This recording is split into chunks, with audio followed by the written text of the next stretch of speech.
प्रेम करे जरा फेंके ए मोके बाझले सोना मोके तो बाझले सेथी ठकी दे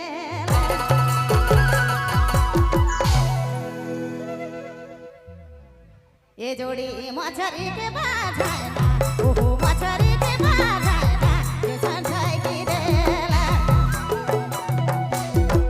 ये सोना मछरी के बाझाए ना अरे मछरी के बाझाए ना ये संसाई की देला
सुहाना देवी कर गाना में खुश हुई के प्रथम पुरस्कार नकुल महली लोहरदागा की ओर से 500 रुपया कर प्रदान कर रहे हैं के मंच पर से बहुत बहुत धन्यवाद।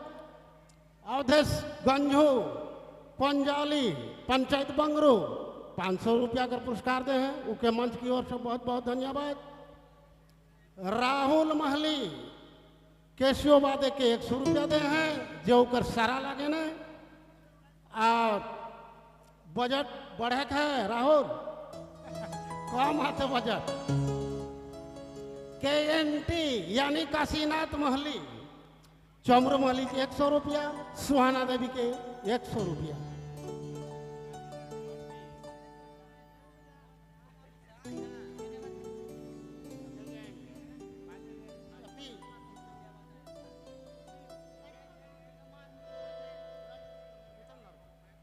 हेलो, तो जितेंद्र बाबू, जितेंद्र सन्यासी जी अगर इस मंच के आसपास आवें तो मंच में आवें।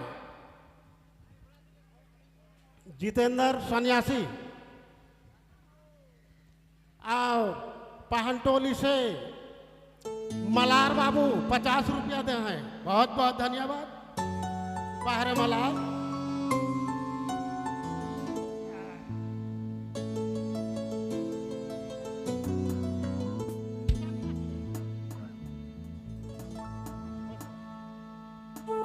हेलो, जितने भी आवल गए